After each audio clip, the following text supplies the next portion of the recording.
All right, let's dive into something I bet you haven't thought about too much since, well, last February. Oh, Valentine's Day. You got it, Valentine's Day cards. We see them every year, but have you ever stopped to think where these, I don't know, these tokens of affection really came from? It's actually a really rich history, Yeah. and it goes back centuries. Wow. And you might be surprised to learn that it all started pretty far from, the greeting card aisle at the store. We're talking ancient Rome. Ancient Rome. Okay, not exactly the first place I think of when I think romance. Right. But this is where we find the roots of Valentine's Day, believe it or not, in a festival called Lupercalia. It was held in mid-February. Mid-February. Okay, so we're already in familiar territory, I guess, time-wise. Right. What exactly went down at this Lupercalia festival? Okay, so picture this. Young Romans are drawing names from an urn, and this is how they determine their romantic partners for the festival. Yeah. It was basically like a matchmaking lottery, ancient Roman style. Talk about letting fate decide. That's a bold way to kick off a relationship. Yeah. Was it all hearts and roses, though? So, not quite. I mean, we often romanticize the past. But Lupercalia wasn't all, fun and games. It involved certain rituals Right. and to appease the gods and ensure fertility, practices that had, we'll say, a bit of a darker side. Ooh, juicy. But we'll save that deep dive for another time. I'm always up for a good tangent. But for now, let's get back to, we were talking about love notes and things. Did those Roman couples, did they express their affection in writing? Not in the way that we might think of it. Hmm. The real shift toward written expressions of love, that happened a bit later, during the Middle Ages. Okay. And that's when we see the rise of courtly love with knights and troubadours, trying to woo their ladies with poetry and song. Okay, now that's what I call romance. Right. Those handwritten notes, often adorned with calligraphy, those were essentially the ancestors of the Valentine's Day cards we know today, right? Precisely. And just like today, technology played a key role in their evolution. Okay. The invention of the printing press in the 15th century that completely revolutionized the way that these messages of love were created and shared. Ah, the printing press. Yeah. It's amazing to think how that invention transformed everything, books and love letters. Everything. So instead of relying on scribes, suddenly you could produce cards on a much larger scale. Exactly. Yeah. And we even have an actual piece of history, the oldest surviving Valentine's Day card. It's from the 15th century. Wow. It's housed in the British Library. The 1400s.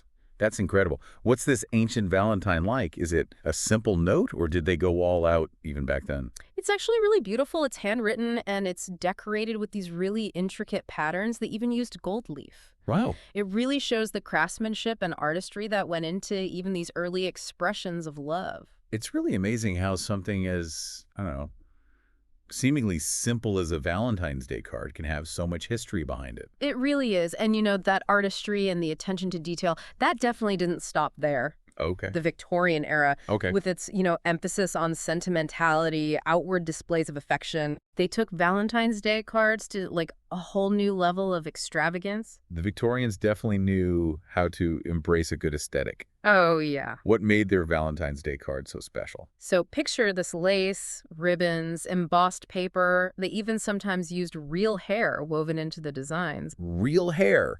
Okay, that's next level commitment to a greeting card. Sure. I guess when you're really trying to leave a lasting impression, nothing says, I'm smitten, like a lock of your own hair. Right. Adds a whole new dimension to, wearing your heart on your sleeve. Right. Exactly. But beyond just the materials, this era was really significant for another reason.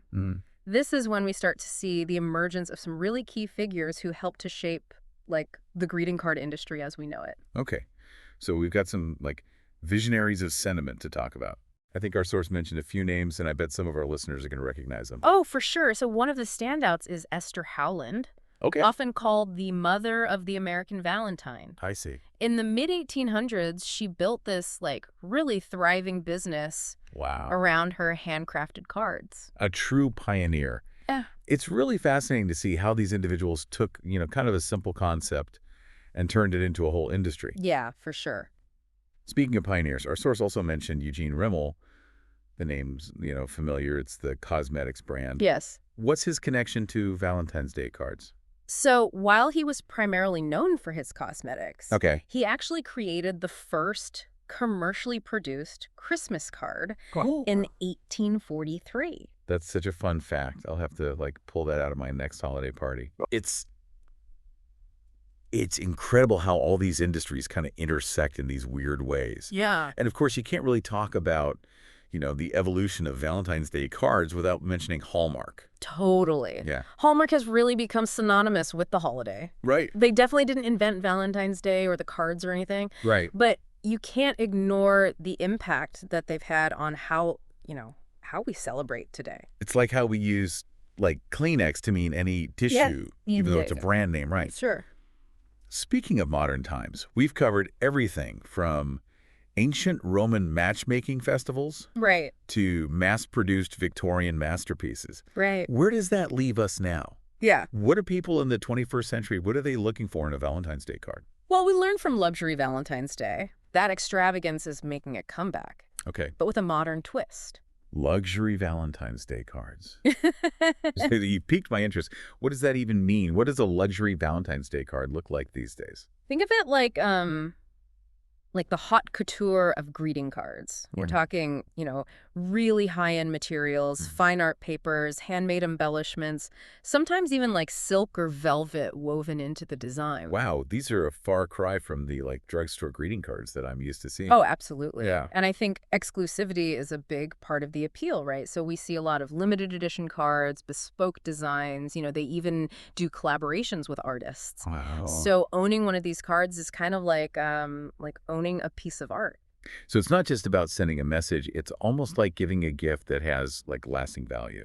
Yeah, exactly. That's And just like a coveted piece of art, these cards can get pretty pricey. Yeah, how pricey are we talking? I mean, sometimes hundreds, even thousands of dollars. That's quite an investment for a single sentiment.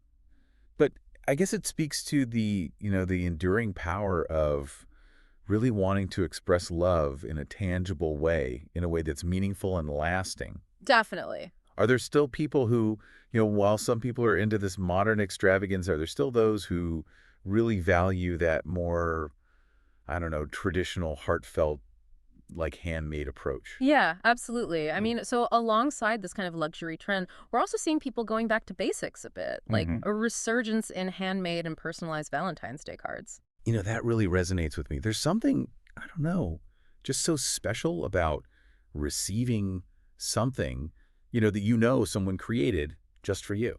Right. It feels more, I don't know, personal. It's that human touch. Yeah. It's that element of, personalization that really elevates it from just a card to like a keepsake. Totally. And I think it speaks to a larger trend that we're seeing Okay. across a lot of different areas of life, which is just this desire for authenticity, right? Especially in a world that's like increasingly dominated by technology. Oh, 100%. You know? Well, and since we're talking about technology, I'm curious, have Valentine's Day cards gone like full on digital? You know what? Even with like all of the advancements and everything, that tangible card, it still has a really special place in our hearts, I think. However, that doesn't mean that technology hasn't, found a way to like sneak in there. Okay, I like it. I like it. So we are seeing digital cards, augmented reality features, Oh, wow. Fancy. even like personalized videos, like embedded into the design. Okay, so that's how you kind of like blend tradition and technology in a cool way. Exact. I can see the appeal of that for sure, because it kind of adds like a new layer of, I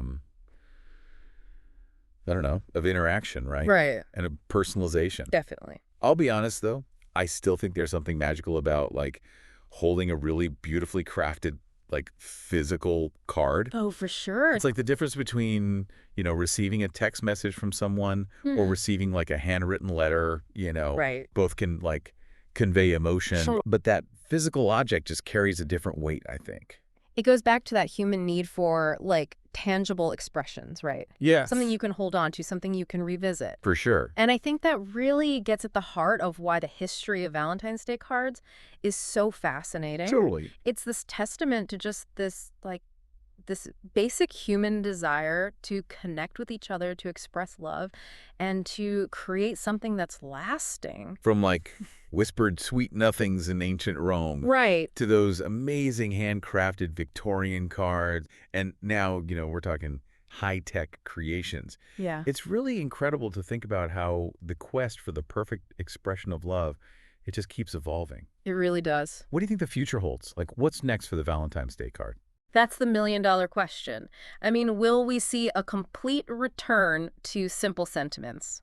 Or will technology take us to, like, a world of holographic love notes and, like, virtual reality dates and stuff? Oh, man. Well, one thing's for sure, it seems like the evolution of the Valentine's Day card, it's not over yet. Definitely not. And after this deep dive, I think we're all going to be looking at those cards a little bit differently come next February. 100%, because behind every card, whether it's a simple expression or something extravagant, there's a story there. 100%.